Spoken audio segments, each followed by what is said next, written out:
Bonjour à vous qui nous écoutez, qui nous regardez. Nous continuons le spécial Noël, la racine du ciel. Donc Luc, je te laisse toute la place. Oui, nous continuons notre parcours. Donc on a vu tous les témoins qui sont avant la naissance du Seigneur, les témoins au moment de sa naissance, et on avait commencé par les tablettes de Rome. Maintenant, il y a les tablettes d'Israël. Et j'ai intitulé cet épisode le témoignage de la loi. C'est-à-dire qu'en Israël, quand un enfant naît, il y a toutes sortes d'obligations rituelles imposées par la loi de Moïse. Et la première de ces obligations, c'est la circoncision. Le 8e jour auquel l'enfant devait être circoncis. Et pourquoi le 8e jour, Luc? Eh bien, 8e jour parce que c'est ce que Dieu avait dit à Abraham. Quand Dieu a institué la circoncision, pour inscrire un enfant ou un adulte dans le peuple d'Israël, eh bien, si c'est un enfant, c'est le 8e jour, il sera circoncis. D'accord. Bon, maintenant, médicalement, on dit que le 8e jour, c'est là que le système immunitaire est le plus performant. C'est vrai. Puisque la circoncision est quand même une blessure, qui cicatrise vite, Oui. mais c'est une blessure. Alors peut-être c'est aussi une des raisons, mais d'abord elle est simplement que Dieu a dit à Abraham, ce sera le 8e jour. Et la loi de Moïse a repris cette obligation. Donc le 8e jour auquel l'enfant devait être circoncis, étant arrivé, on lui donna le nom de Jésus, nom qu'avait indiqué l'ange avant qu'il soit conçu dans le sein de sa mère. Donc là, Jésus est inscrit dans son peuple par la circoncision. Et ce qui est intéressant dans ce qu'on a lu là, c'est l'absence de témoins. Bien sûr, il y avait des témoins. Toute la famille de Marie et la famille de Joseph était là, puisque c'est une fête, la circoncision. Mais le récit évangélique ne mentionne personne, pas d'événement particulier. Et c'est intéressant parce que Jésus, de par la loi, est inscrit dans son peuple. C'est un fils d'Israël. Mais, de par la grâce, c'est le Fils de Dieu. Oui. Il est d'ailleurs.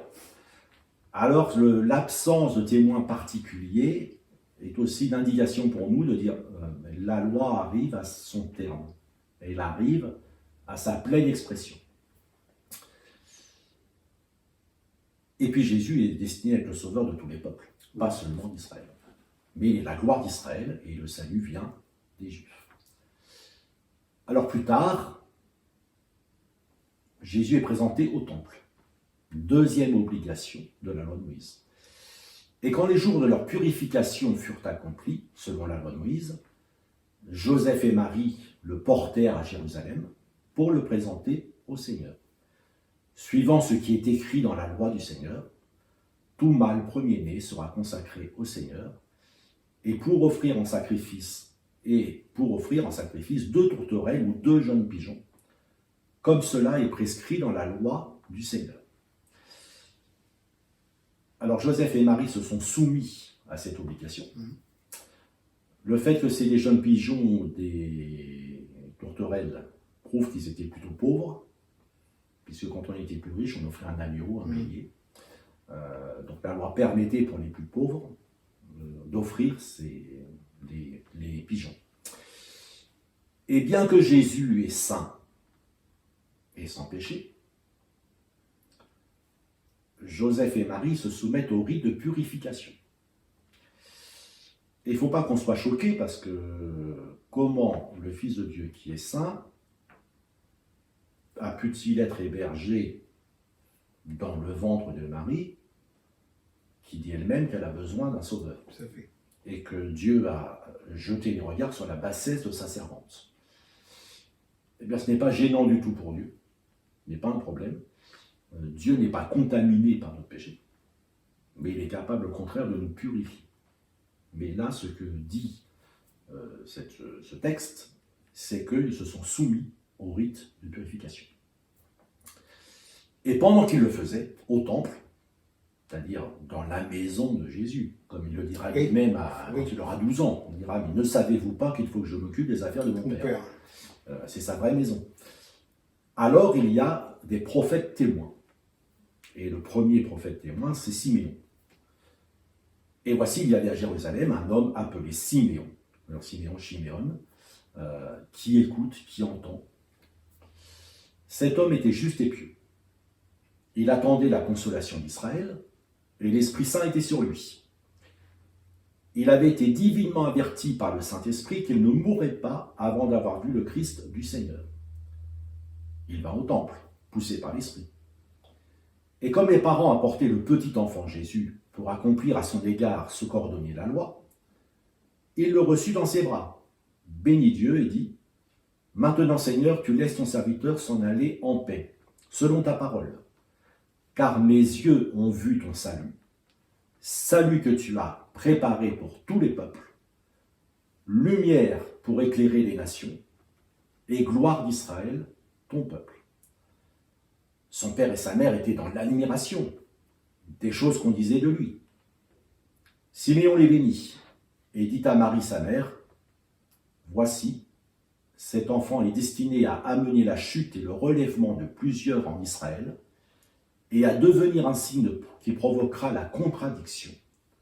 Et à toi-même, une épée te transpercera l'âme, afin que les pensées de beaucoup de cœurs soient dévoilées. » Alors j'ai une question pour faire court. Ce que tu viens de dire en parlant de voici cet enfant et qui finit par cœur soit dévoilé, qu'est-ce que ça veut dire? Ce que Simon veut dire?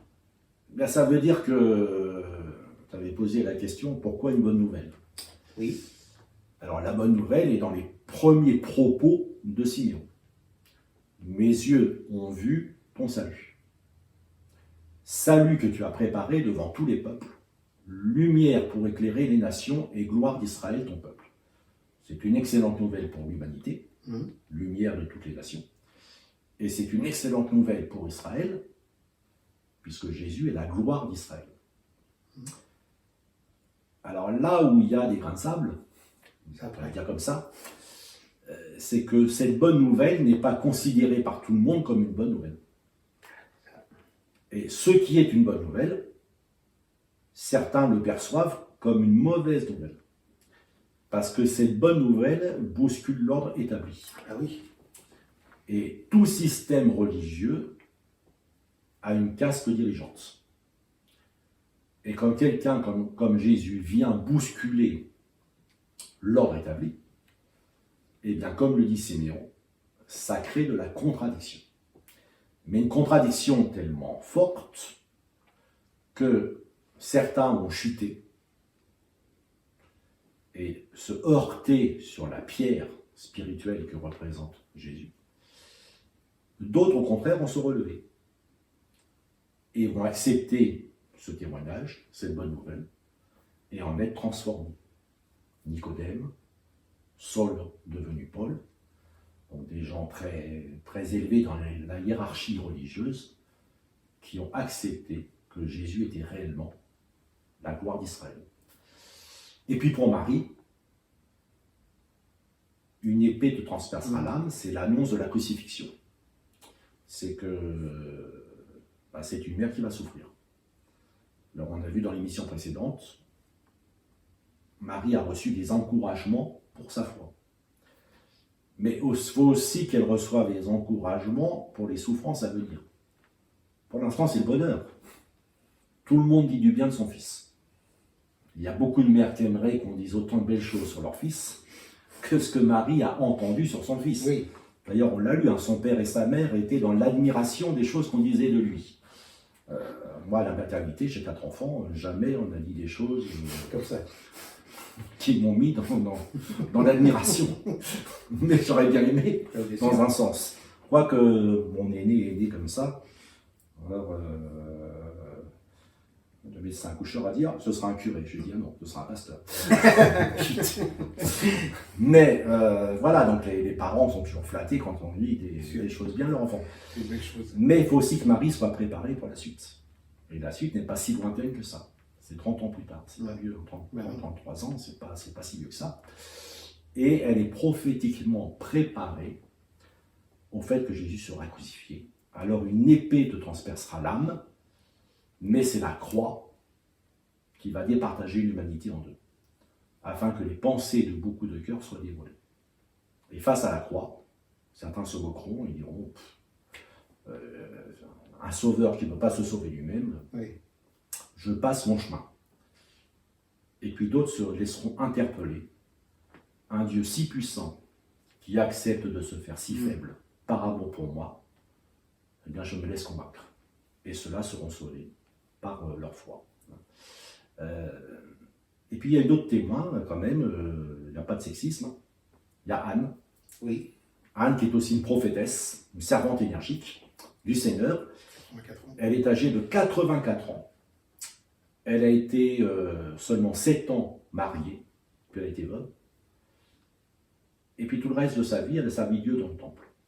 Et à ce moment-là, elle est arrivée au temple, elle a entendu ce que disait Siméon. Étant elle-même prophétesse, elle disait dans tout Jérusalem, à tous ceux qui voulaient bien l'entendre, que le Messie était arrivé.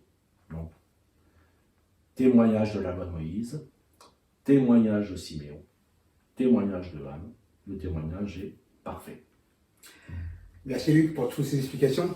Merci à vous de nous avoir regardé et écouté. Que Dieu vous bénisse et à la semaine prochaine.